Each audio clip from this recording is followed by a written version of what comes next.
बिस्मिल्लाहिर्रहमानिर्रहीम। अस्सलाम वालेकुम। कैसे हैं आप सब? मैं हूं नगमा हुसैन और आप मेरा चैनल देख रहे हैं कुकिंग विद नगमा हुसैन। आज मैं आपके लिए लेकर आई हूं केक रस की रेसिपी। तो बिल्कुल हम बेकरी स्टाइल बनाएंगे, बहुत ही आसान घर पे बनाएंगे और हम बगैर अवन के पतीले में बनाएंगे।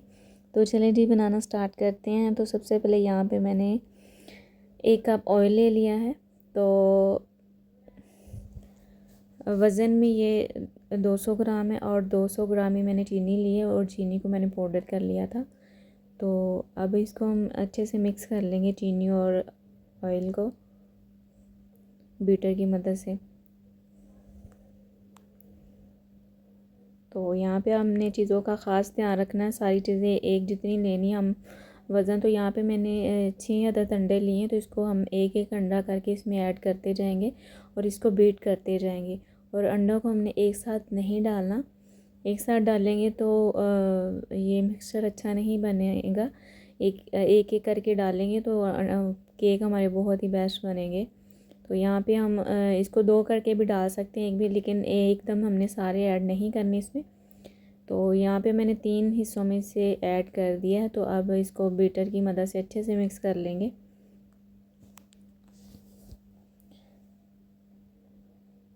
तो आज हम बगैर ओवन के बनाएंगे, तो पतीले में बनाएंगे तो इंशाल्लाह बहुत ही अच्छे बनेंगे।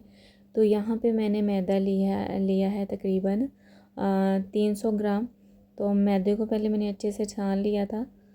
तो अब इसमें मैं थोड़ा थोड़ा करके मैदे को अंडों में ऐड करती जाऊँगी और इसे इस तरह मिक्स करते जाएंगे बीटर की मदद से।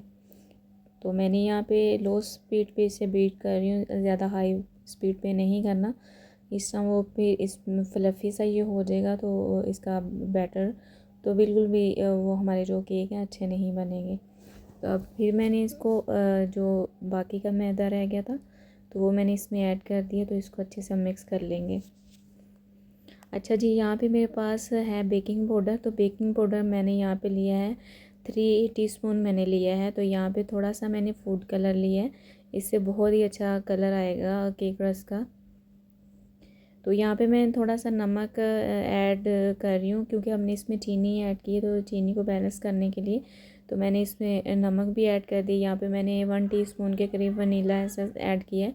तो ये होता है कि जो अंडों की स्मेल है ये वनीला एसेंस इसको ख़त्म करेगा। अच्छा जी, यहाँ पे ये देखें मैंने ये कितना थिक सा हमारा ये बैटर तैयार हो चुका है और इसका कलर भी कितना प्यारा है। तो अब ये बिल्कुल मैंने इसको अच्छे से मिक्स कर लिया है, ये देख सकते हैं बहुत ही अच्छा हमारा पेस्ट बन के तैयार हुआ है। अच्छा, यहाँ पे मेरे पास एक मोल्ड था केक का, जिसे मैंने पहले ही ग्रीस करके रख दिया था ऑयल से और बीच में मैंने बटर पेपर लगा दिया था। तो अब इसमें हमने ये जो बैटर तैयार किया ये इसमें ऐड कर देंगे। तो अगर तो आपके पास इस तरह का मोल्ड वगैरह नहीं है तो कोई भी आप इस तरह घर में जो हमारे वो आम बर्फ़ जमाने के लिए छन्ने होते हैं उसमें भी आप कर सकते हैं। तो अब इसको हम अच्छे से सेट कर लेंगे। ये देखिए मैंने इसको अच्छे से टैप कर लिया। अब यहाँ पे मैंने एक पतीला लिया जिसे मैंने चूल्हे पे रख दिया था फ्री हीट होने के लिए। तो अब इसमें हम ये रख देंगे मोल्ड। तो इसको हम तब तक बेक करेंगे जब तक हमारा ये केक अच्छे से तैयार नहीं हो जाता। तो आंच को हमने मीडियम रखना है। तो यहाँ पे देखिए केक जो हमारा रेडी हो चुका है, एक साइड से थोड़ा सा ज़्यादा फूल चुका है, कोई बात नहीं, ये हम कटिंग में कर लेंगे। तो यहाँ पे कटिंग मुझसे मिस हो गई थी आपको दिखाना, क्योंकि यहाँ पे चली गई थी लाइट। हाँ, लाइट बहुत तंग कर रही है बारिश की वजह से। तो ये देखे मैंने इसकी जैसे इतनी ख़ास कटिंग नहीं की।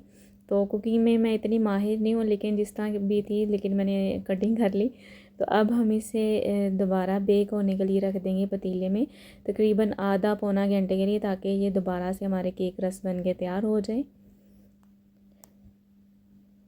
तो यहाँ पे अब मैंने पतीला चेंज कर लिया है, ठीक है, क्योंकि वो मोल्ड मेरा ज़्यादा बड़ा था इसलिए मुझे बड़े पतीले की ज़रूरत थी। तो अब मैंने ये नॉर्मल साइज़ का पतीला लिया तो उसमें रख दिया था। तो ये देखे मैंने बना के तैयार कर लिए। तो अब मैं आपको दिखाती हूँ कि ये कितने खस्ता बन के तैयार हुए हैं। बहुत आसानी से हम बाज़ार से बेहतर घर पे बना सकते हैं, कोई मुश्किल नहीं है। कि ये देखें मैं आपको तोड़ के दिखाती हूँ। ये देखें कितना खस्ता बन के तैयार हुए हैं।